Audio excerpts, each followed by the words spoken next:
ಕೊಟ್ಟು ಭೂಮಿ ಪೂಜೆಯನ್ನು ಮಾಡ್ತೀನಿ ಅಂತ ಇವತ್ತಿನ ಸಂದರ್ಭದಲ್ಲಿ ಆಶ್ವಾಸನೆ ಕೊಡ್ತೇನೆ. ಅದಕ್ಕೆ ಅಬ್ಯಾಳ ಗ್ರಾಮ ಶ್ರಮಜೀವಿಗಳು, ನೀವು ಬಹಳ ಶ್ರಮಜೀವಿಗಳು. ನೋಡ್ತೇನೆ ನಾನು ಇವತ್ತು ಇಡೀ ನಮ್ಮ ತಾಲೂಕು ಮಾತ್ರ ಅಲ್ಲ, ಬಿಜಾಪುರ ಜಿಲ್ಲೆ ಮೂಲೆ ಮೂಲೆಯಲ್ಲಿ ಕೂಡ ಹೋಗಿ ಇವತ್ತು ಏನಾದರೂ ಇವತ್ತು ಇಷ್ಟೊಂದು ಕಾಂಕ್ರೀಟ್ ಬಿಲ್ಡಿಂಗ್ ಆಗಿದಾವಂದರೆ ಅದಕ್ಕೆ ಅಬ್ಯಾಳ ಅವ್ರ ಕೊಡುಗೆ ಇದೆ ಅನ್ನುವಂಥದ್ದು. ಅವ್ರ ಕೈ ಹೆಚ್ಚಿದಾಗ ಬಿಲ್ಡಿಂಗ್ ಮುಗಿದಾವ ಅನ್ನುವಂಥದ್ದು ಅರ್ಥ. ಶ್ರಮಜೀವಿಗಳು ನೀವು. ಅದಕ್ಕೆ ನಾನು ನಿಜವಾಗಿಯೂ ಒಂದು ಕಾಲಕ್ಕೆ ಭಾಳ ಒಂದು ಗಾದಿ ಮಾತಿತ್ತು, ಅದನ್ನು ಅಂದರೆ ಭಾಳ ಮಂದಿ ಬೇರೆ ಬೇರೆ ಅರ್ಥ ತಿಳ್ಕೊತಾರೆ. ಅದಕ್ಕೆ ಅವು ಕೆಲವು ಮಾತುಗಳನ್ನು ಹೇಳ್ಬೇಕಂದ್ರೆ ಏನಿದೆ ಹೇಳಕ್ಕೆ ಸುದ ಹಿಂದೆ ಮುಂದೆ ಜರಿತೀವಿ. ಯಾರ ತಲೆ ತೆಗ್ಗಿಸ್ಕೊಂಡು ಸುಮ್ಮನೆ ಒಂದು ಸಂಭಾಯತಾಗಿ ಹೊಂಟಿದ್ದ ಅಂತ ಇಟ್ಕೊಳ್ರಿ, ಅವನಿಗೆ ನೀ ಅಬ್ಯಾಳವ ಅಂತ ಕೇಳ್ತಿದ್ರು. ಅಂದ್ರೆ ಪಾಪ ಬಡತನ ಅಷ್ಟಿತ್ತು, ತಲೆ ಎತ್ತಿ ಅಡ್ಡಾಡುವಂಥ ಶಕ್ತಿನೂ ಅವ್ರಿಗಿರಲಿಲ್ಲ.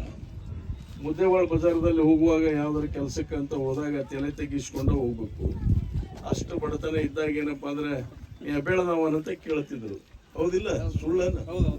ಈಗ ನೀವು ಹಾಕೊಳ್ತಕ್ಕಂಥ ಬಟ್ಟೆ ಜೊತೆ ಅಷ್ಟೇ ಅಲ್ಲ, ನೀವು ಮಾಡುವಂತ ಶ್ರಮವನ್ನ ನೋಡಿದಾಗ ಯಾರ ಒಂದು ಬಿಲ್ಡಿಂಗ್ ಒಳ್ಳೆ ಬಿಲ್ಡಿಂಗ್ ಆಗಿದೆ ಅಂದ್ರೆ ಇದ್ರದ್ದು ಕಾಂಕ್ರೀಟ್ ಬಹುತೇಕ ಈ ಬಿಲ್ಡಿಂಗ್ ಕಟ್ಟಡದಲ್ಲಿ ಅಬ್ಯಾಳ ಅವ್ರು ಬಂದು ಬಿಲ್ಡಿಂಗ್ ಅನ್ನು ಕಟ್ಟಿರ್ಬೇಕಲ್ಲ ಅಂತ ಕೇಳುವಂತ ಮಟ್ಟಕ್ಕೆ ಇವತ್ತು ನೀವೆಲ್ಲರೂ ಆಗಿದ್ದೀರಿ, ಪ್ರಸಿದ್ಧಿಯನ್ನು ಪಡೆದಿದ್ದೀರಿ. ಅದಕ್ಕೆ ಶ್ರಮಜೀವಿಗಳು ನೀವೆಲ್ಲರೂ ಕೂಡ ಅದೇ ರೀತಿಯಾಗಿ ನಿಮಗೆ ಭಗವಂತ ಐಶ್ವರ್ಯ, ಅಂತಸ್ತು, ಆರೋಗ್ಯ ಕೊಡಲಿ.